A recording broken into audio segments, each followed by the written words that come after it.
Of all the elaborate plans Brooke Logan had ever orchestrated to win back the heart of Ridge Forrester, none had been as carefully crafted, as emotionally charged, as the unexpected journey to Italy.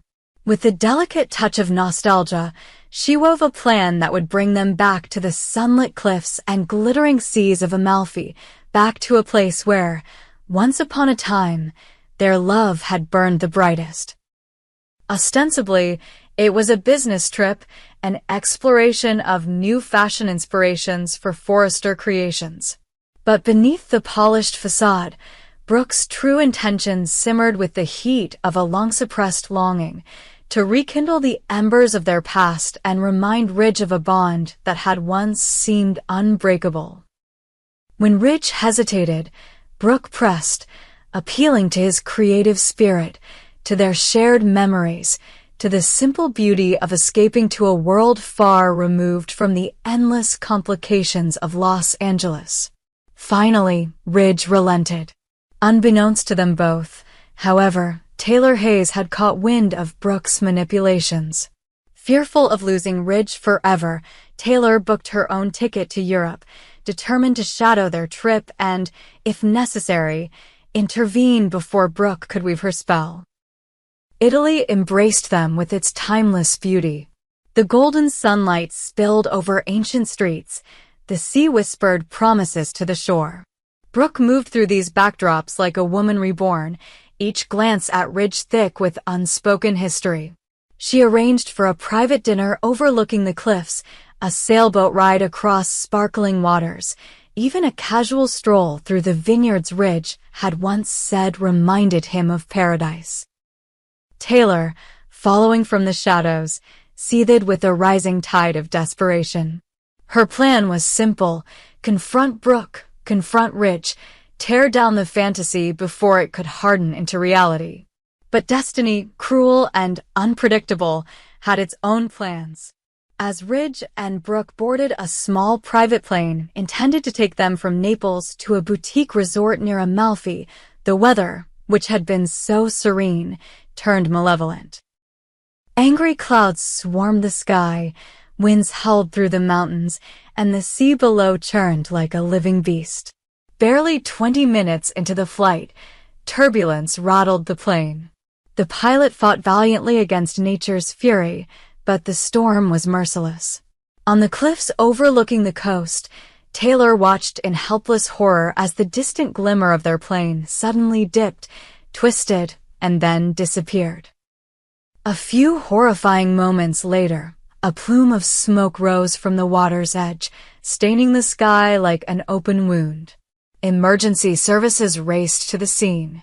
Helicopters scoured the churning waters. Boats crisscrossed the debris field. Survivors were pulled, battered and broken, from the wreckage. But not everyone had been so lucky. Some passengers were struck by shards of fuselage, their lives ended in a heartbeat.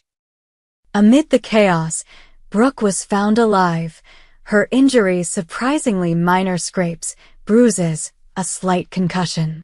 Yet her heart was far more battered than her body when she spotted Ridge. Ridge lay crumpled against a twisted piece of metal, his shirt darkened by a growing pool of blood. A jagged shard of the aircraft had impaled him near the abdomen. His breaths came in ragged, gasping pulls. The paramedics swarmed him, their voices sharp and urgent. Within moments, Ridge was stabilized as best they could manage and rushed by helicopter to a hospital in Naples, but the prognosis was grim. He had lost too much blood and the wound was deep, savage. Taylor, meanwhile, landed in Paris only to be greeted by a barrage of frantic messages. Ridge's plane had crashed. Ridge was fighting for his life. She was on the next flight to Naples before the shock could even fully settle in her mind. At the hospital, Brooke refused to leave Ridge's side. Doctors worked frantically, but Ridge slipped into a coma, his body too weak to sustain consciousness. Desperate, the medical team informed Brooke that Ridge needed an immediate blood transfusion. Calls went out to his family. Steffy Forrester, his beloved daughter, answered without hesitation, arriving at the hospital within hours, ready to save her father's life. Steffy's blood was drawn. Everyone waited, clinging to hope like drowning sailors. But the results hit like a thunderclap. Steffy's blood type did not match Ridge's. It wasn't even close. Confusion swept the room. The Forrester family, stunned, demanded explanations. Ridge's blood type was well documented. It should have been compatible with Steffy's. How could this be? Brooke stood in the corner, a dark realization dawning across her features. Pieces from the past, the doubts, the inconsistencies, the secrets long buried came crashing together in a sudden, horrifying clarity. Her mind reeled back to the years when Ridge had first been torn between Taylor and herself, when Taylor had mysteriously disappeared, when she had returned under a cloud of unspoken regret. Could it be? Could Taylor have betrayed Ridge back then, carrying a child fathered by another man? Suspicion turned to certainty within Brooke's heart. Her gaze locked on Taylor, who had just arrived at the hospital, frantic, disheveled, her eyes wide with fear and love.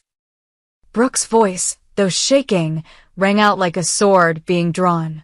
"You lied to him," Brooke accused, stepping closer. "You lied to all of us. Steffy isn't Ridge's daughter. You had an affair, didn't you, Taylor?" The hospital room fell into an eerie silence. Steffy recoiled as if struck, her eyes darting between the two women. Taylor's face blanched, but she said nothing. Her silence screamed louder than any denial. Doctors, oblivious to the gathering storm, continued their work on Ridge. He remained unconscious, unaware that the world around him was crumbling. Brooke pressed on, her voice gaining strength. "You made him believe you were the perfect wife, the perfect mother. All these years, you let him live a lie." Taylor finally spoke, her voice low and broken. "I loved him," she whispered. "I loved him enough to protect him from the truth. I didn't want to destroy him, but you destroyed him anyway." Brooke snapped. "You stole his life, Taylor. You built everything on a lie." Steffy, trembling, backed away, horror written across her face. If what Brooke said was true, her entire identity, her very place in the Forrester legacy was a lie. The confrontation spiraled into a maelstrom of accusations and denials, of raw emotions and shattering revelations. The Forrester family, once so tightly knit, now stood fractured by betrayal. Even if Ridge woke up, what would be left for him to return to? As hours stretched into days, Ridge clung to life by the thinnest of threads. Steffy submitted to further testing, desperate to prove that despite the blood mismatch, she was still her father's daughter.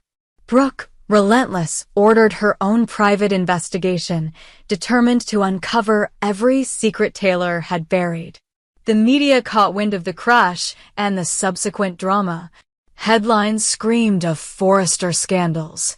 Paparazzi camped outside the hospital. The world watched as the greatest love triangle in soap opera history imploded on an international stage.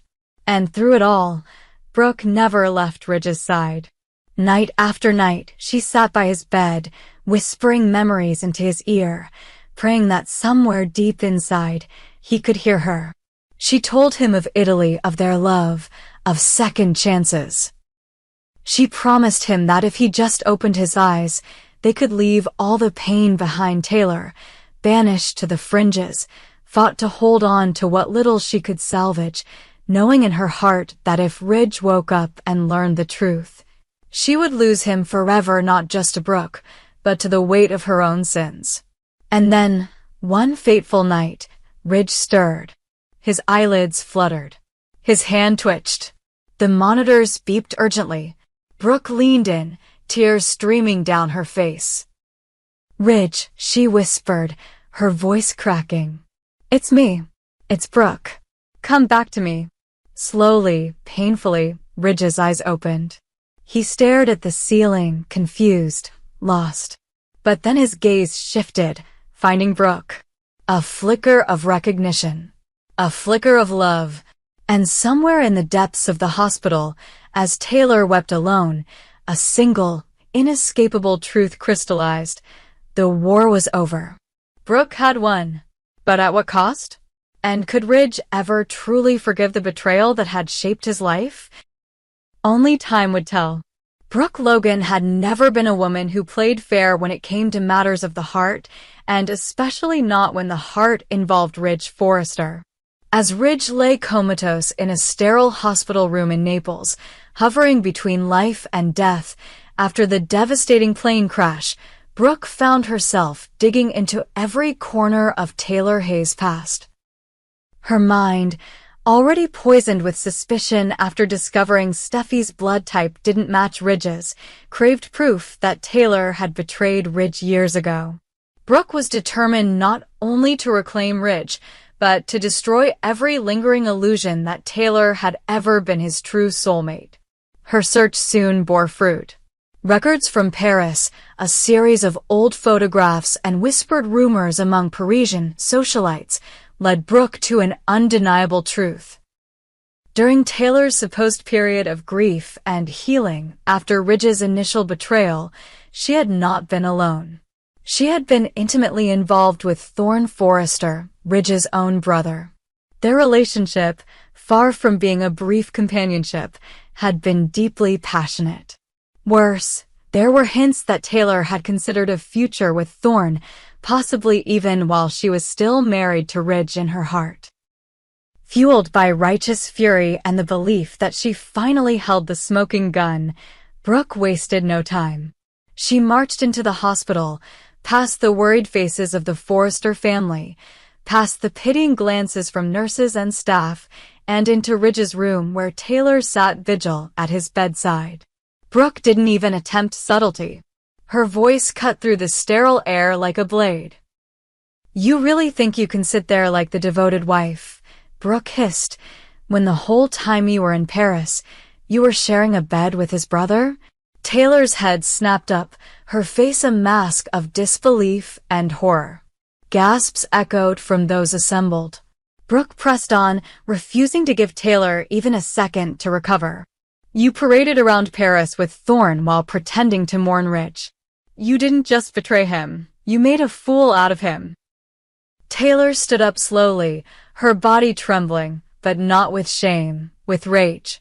"And what about you, Brooke?" she spat. "How many brothers have you slept with? How many marriages have you destroyed just because you couldn't stand being alone?" The room grew electric with tension as years of resentment and hidden sins spilled into the open. Brooke and Taylor circled each other like wounded animals, their words cutting deeper than any physical blow. Brooke hurled accusations about Taylor's hypocrisy, her sanctimonious attitude, her lies about Steffy's paternity. Taylor fired back with the laundry list of Brooke's sins, betraying Bridget with Deacon, using Eric, manipulating Ridge, sleeping her way through the Forrester family tree. The confrontation escalated into a screaming match so intense that hospital security was summoned. But the damage had already been done. Every word, every accusation, every bitter truth had been witnessed by Steffy, Thomas, and the others. No matter how much anyone wanted to deny it, there would be no going back. Meanwhile, Ridge's condition remained critical. With Steffy ruled out as a blood donor, time was running out. The doctors needed a match urgently. In desperation, Thomas Forrester was summoned. He arrived in a flurry of panic, immediately offering his blood without question. Tests were run swiftly, the staff moving with a precision born of life-or-death urgency. As Thomas waited anxiously in the hallway, he overheard fragments of the brutal confrontation between his mother and Brooke. His heart twisted in anguish. He had always known his family was complicated, messy, fraught with secrets, but hearing the sordid details laid bare like this was almost too much to bear. Finally, the test results came back. Thomas was a match. He was rushed into the operating room, where doctors prepared the transfusion that might save Ridge's life. As the blood flowed from son to father, a strange, fragile hope filled the hearts of everyone waiting outside. But no transfusion could heal the wounds that had just been ripped open in the family. Hours later, the doctors delivered a cautious update. Ridge had stabilized. He was still in a coma, still incredibly weak, but the bleeding had been contained. There was a chance, just a chance, that he might wake up. The news did little to ease the tension crackling between Brooke and Taylor. Taylor, her face drawn with exhaustion and grief, retreated to the hospital chapel, seeking solace she feared she no longer deserved. Brooke stayed behind, her arms crossed tightly over her chest, her mind a battlefield of triumph and guilt. As Ridge lingered between worlds, questions loomed heavy over those who loved him. If he woke, how would he react to the knowledge that Steffy might not be his daughter? Would he be able to forgive Taylor for the deception? Would he see Brooke's actions as justified or as yet another example of her relentless need to win at all costs? Thomas, devastated by the possibility that his sister's entire identity could be built on a lie, confronted his mother in a rare moment of brutal honesty. "Is it true?" he demanded. "Is Steffy not Dad's daughter?" Taylor, broken, couldn't immediately answer. Tears streamed down her face as she reached for Thomas, but he pulled away, horror written across every line of his face. "How could you do this to us?" At that moment, a soft beep from Ridge's monitor interrupted the heartbreak. Doctors rushed in, calling out commands. Slowly, painfully, Ridge's eyelids fluttered. He blinked against the harsh fluorescent lights, confusion clouding his face. His first word was little more than a croak. "Brooke?" Brooke was at his side in an instant, grasping his hand, sobbing his name.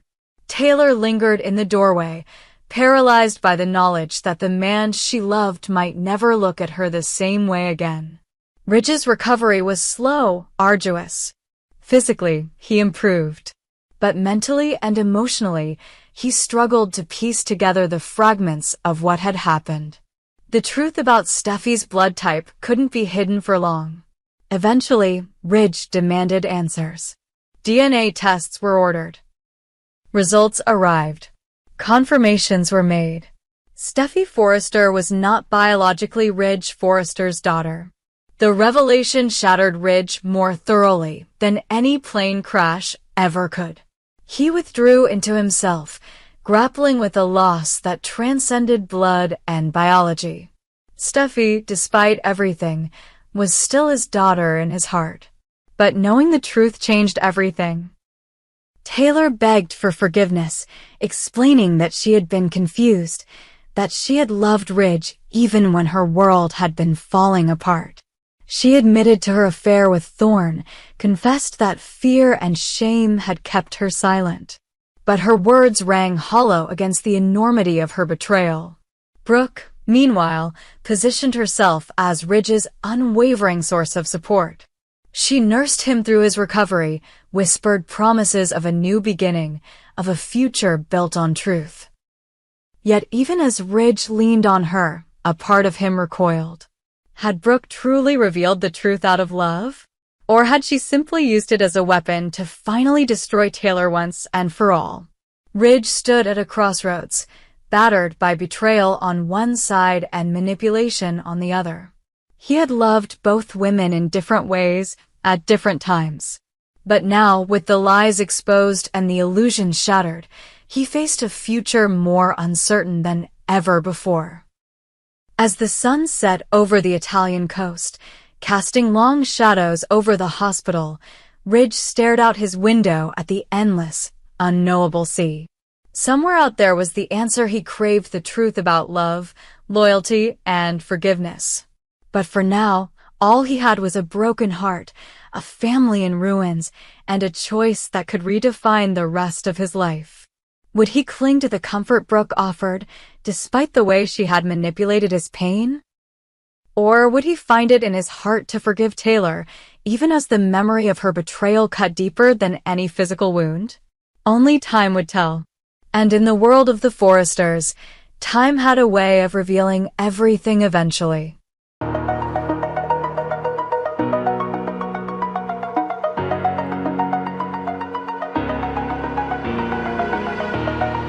Oh.